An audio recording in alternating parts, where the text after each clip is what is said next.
Chief, yesterday, an exemplary job at Auctioner LSU Health, the St. Mary campus. Some really tense moments. Kudos to you and your folks who did a great job. We got the guy. Nobody was seriously hurt. So I wanted to say that to you first. Any updates on that for us? So we're going to actually have a press conference this morning at 11:30 and try to give more details. There are quite a few updates to what information we were able to give yesterday on scene because we want to be accurate. But I can just tell you, it was amazing. It really, truly was an amazing experience. We train for situations like that and have for several years, but to see it unfold operationally, to see, officers and deputies and troopers and agents from multiple law enforcement agencies come together, break themselves into teams and work together, people that you may not even know. It was really amazing. You anticipate the suspect being back in our area soon?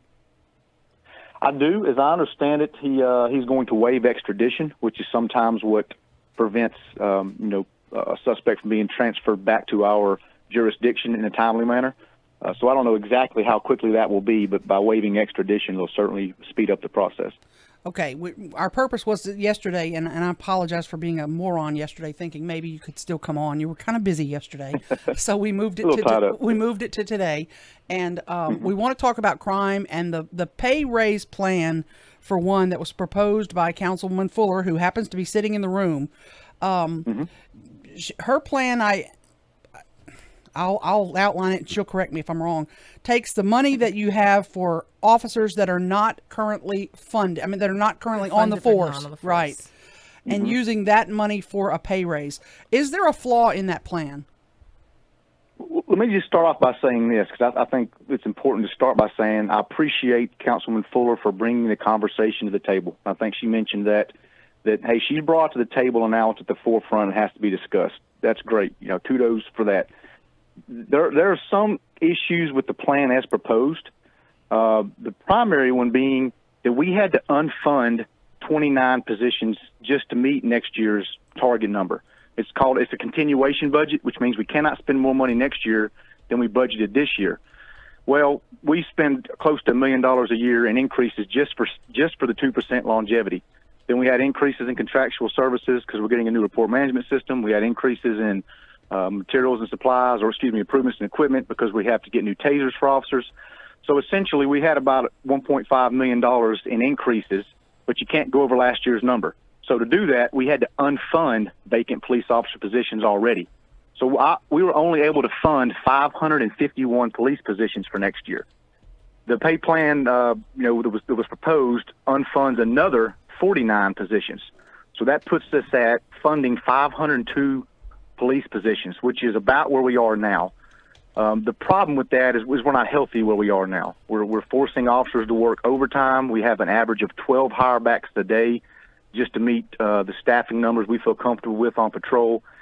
And so I understand the argument is we don't have people in those positions, so why fund them? The concern is that we need to fund them. We're working hard on recruitment push. We really need to get our numbers up. And if you unfund positions for 2021 and use the money for pay raises, then we're going to have to increase that money exponentially the following year because, again, we can't function at 502 police. We really need to get back up there into that 550, 560 range. Let me ask you that because a lot of people have that question about our population continues to decline, but yet we have more officers now than we did, 10, 20, 15 years ago. How do you answer that argument?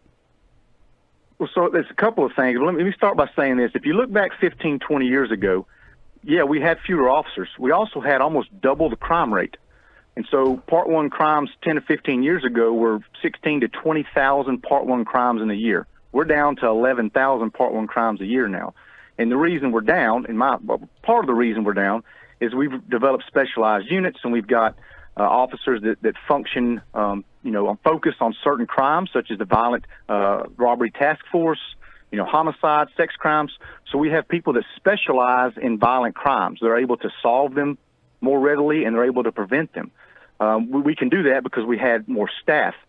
If we get rid of some of those specialized units, then those crimes will more than likely increase. And I've seen that through the years. If we get rid of a specialized unit, those crimes begin to climb again. And so although we functioned with fewer officers 15, 20 years ago, we had more crime. And so it's kind of a payoff.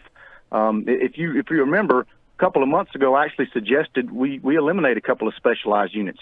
And the question that was posed to me from some council members is, will that increase Part 1 crime? And I believe my response was, well, probably. Because anytime you get rid of a specialized unit such as a warrants division, the warrants division takes people off the street that are already wanted for crimes. So it's logical that those people are probably committing other crimes. If you eliminate that unit, Part 1 crime will probably increase. So, the conversation now is, would I rather eliminate some of these specialized units and Part 1 crime possibly go up so that I can staff patrol, or would I rather pay a lot of money in overtime and force officers to work patrol in order to keep the specialized units that help prevent Part 1 crime from going up? Okay, I'm going to ask you. So it's a little bit of a give and take. Well, is there no way to hybridize some of that so that you still get some more of an impact on your patrol without everyone having to do overtime, Chief?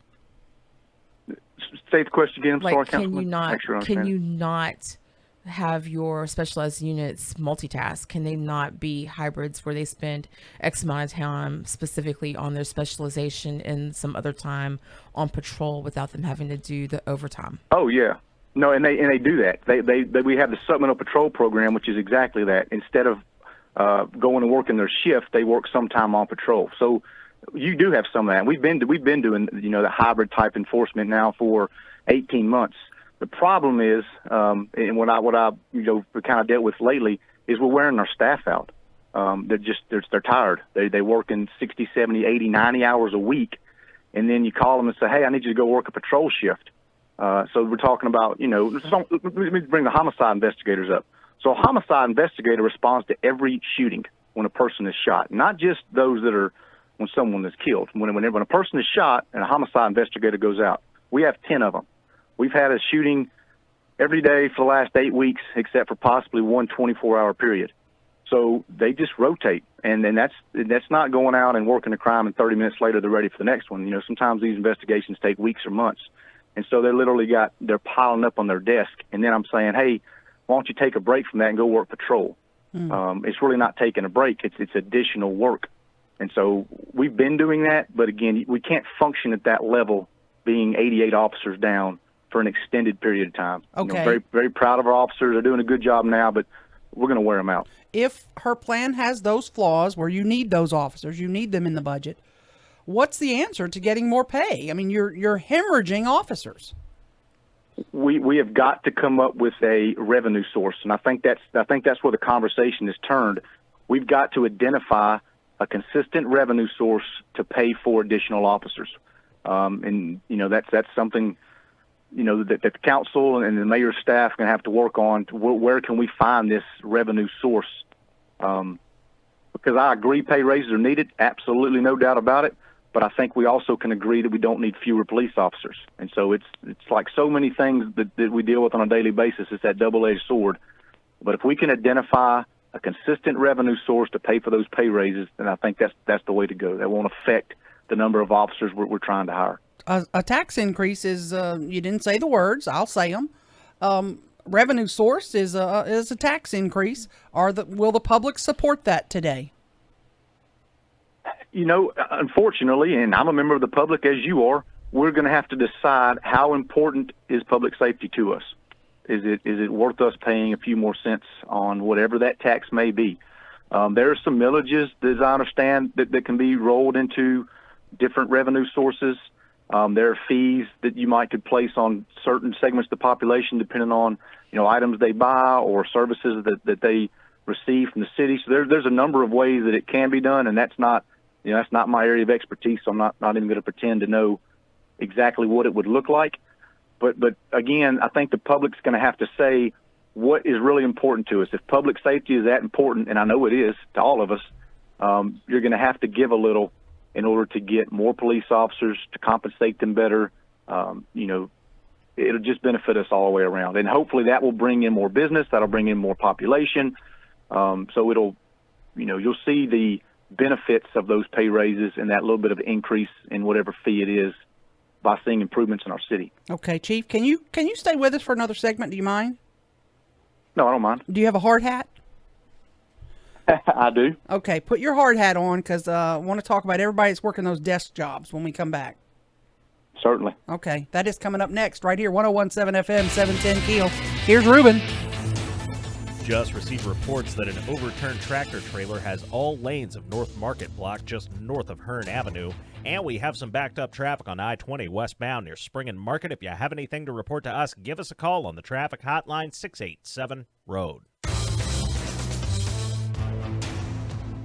Heat advisories up from noon today till 8 p.m. tonight. We're going to look at sunshine in the forecast today. Heat index values up around 105, 97. Partly cloudy and early shower tonight, low 77. Sunshine tomorrow, a pop-up storm during the day, 95. Saturday, sunny skies, high 97. Richard Wettig at the Weather Channel.